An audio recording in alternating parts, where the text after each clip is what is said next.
আসসালামু আলাইকুম। ইমরিনা ডিআইওয়াই হোমের আরও একটা নতুন ভিডিওতে আপনাদের সকলকে ওয়েলকাম জানাচ্ছি।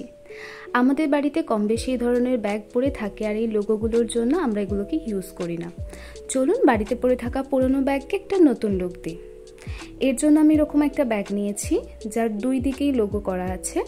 এটা আমার হাজব্যান্ড অফিস থেকে পেয়েছিলেন। তো এই লোগো দুটোকে ঢাকার জন্য আমি একটু জুট ক্লথ নিয়েছি। এবার একটু এমব্রয়ডারি ডিজাইন করা যাক। আমি ইয়েলো কালারের স্কেচ পেন দিয়ে কিছু পয়েন্ট আর একটা লাইন ড্র করে নেব। ইয়েলো কালার এই কারণে নিয়েছি কারণ এর রং কিছুটা জুট ক্লথের সাথে মেশে আমার কাজটা হয়ে যাওয়ার পরে আমাকে আর ধুতে হবে না, এটা অটোমেটিক ঢাকা পড়ে যাবে। তাই জন্যই হলুদ রংটা বেছে নেওয়া। তবে আপনারা পেন দিয়েও করতে পারেন অথবা কার্বন দিয়ে আপনাদের যে কোনো ডিজাইনের মধ্যে প্রিন্ট করে নিতে পারেন। আমার হাতের কাজ যেহেতু অতটা ভালো না, তো সেই জন্য আমি একটা উলেন নিয়েছি আর সেই উল দিয়ে আমি এখানে কিছু ফ্লাওয়ার করে নেব। এমব্রয়ডারি যতগুলো ফ্লাওয়ার আছে তার মধ্যে আমার সব থেকে এটা খুব বেশি ইজি লাগে, তাই চেষ্টা করলাম আপনাদের সাথে এটাই শেয়ার করার। সারাদিনের সাংসারিক কাজের পরে যখন নিজের জন্য কিছুটা সময় আসে যে সেই সময়টা আমি নিজের জন্য কিভাবে অতিবাহিত করব, তো তখন আমি তিনটে জিনিসকে সব সময় বেছে নিই। একটা হচ্ছে যে হাতের কাজ করা। হাতের কাজ করে আমি সব সময় অনেক বেশি খুশি হই, কারণ নিজেকে থেকে কিছু তৈরি করলাম, সেটা থেকে আমার রুমকে সাজালাম, হ্যাঁ কিছু তো ওখান থেকে একটা খুব ভালো আউটকাম এলো। এছাড়াও আমি গার্ডেনিং করতে অনেক বেশি পছন্দ করি, আমার কাছে গাছ খুবই খুবই প্রিয়। এছাড়াও আরেকটা জিনিস ভালো লাগে, এই যেমন ধরুন গল্প করা। আমি যদি আপনার সাথে থাকি তাহলে দেখা যাবে যে আমি গল্প করতে করতে ঘন্টাখানেক কাটিয়ে দিতে পারবো। আপনারা আপনাদের অবসর সময়গুলো কিভাবে কাটাতে পছন্দ করেন আমাকে কমেন্ট বক্সে লিখে জানাতে পারেন। এই তো আমি এইভাবে করে সব কটা ফ্লাওয়ার করে নিয়েছি, আর এখন কিন্তু দেখতে বেশ ভালো লাগছে।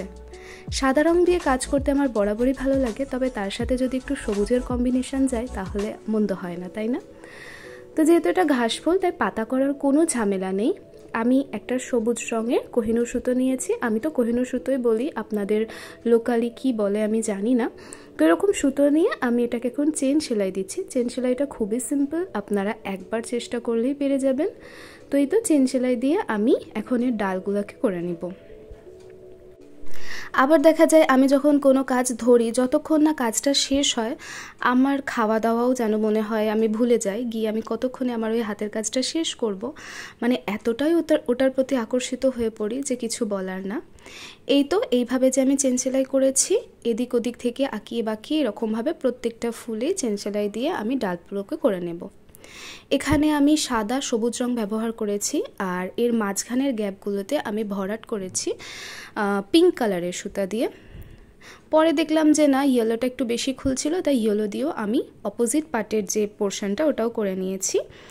এখন সব দিকে ইকুয়ালি ভাঁজ দেওয়ার জন্য অবশ্যই আয়রন করে নিতে হবে। আয়রন করলে কাজটা অনেক বেশি ইজি হয়ে যাবে। এবার একটা সাদা কাপড়কে সমানভাবে কেটে ফেব্রিক গ্লু দিয়ে আমি সাদা কাপড়টাকে এর মধ্যে আটকে দিলাম। আপনারা বিগিনাররা বা স্কুল স্টুডেন্টরা চেষ্টা করবেন একটু ফেব্রিক গ্লু দিয়ে কাজ করার। এর মধ্যে গ্লুয়ের পরিমাণটা বেশি থাকে আর দামটাও একটু কম হয়, তো সেই কারণেই। এই তো আমার দুটো দিক পুরো কমপ্লিট হয়ে গেছে। এখন আমি এটাকে স্টিচ করে নেব। আপনারা চাইলে হ্যান্ড স্টিচ করতে পারেন।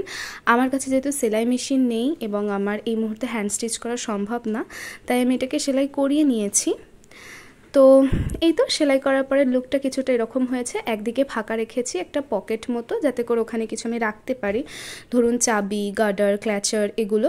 আর একদিকে আমি চেন লাগিয়ে নিয়েছি। কোন দিকটা বেশি সুন্দর হয়েছে আপনারা কমেন্ট বক্সে লিখে জানাবেন। আমার ভিডিওটি ভালো লাগলে প্লিজ একটি লাইক দেবেন, কারণ আপনার একটা লাইক কিন্তু আমার ভিডিওটিকে অসংখ্য আপু ভাইয়াদের কাছে পৌঁছে দিতে সাহায্য করবে। এর ভেতরের স্পেসটাও অনেকটা আছে। এই তো, আর আমার চ্যানেলটি যদি ভালো লেগে যায় তাহলে প্লিজ সাবস্ক্রাইব করে আমার পাশে থেকে যাবেন। আজকের মতো এটুকুই, দেখা হবে নতুন কোনো দিনে নতুন কোনোভাবে। ততক্ষণ আপনি নিজে ভালো থাকবেন আর আপনার পারিপার্শ্বিককে ভালো রাখার চেষ্টা করবেন। আল্লাহ হাফেজ। আসসালামু আলাইকুম।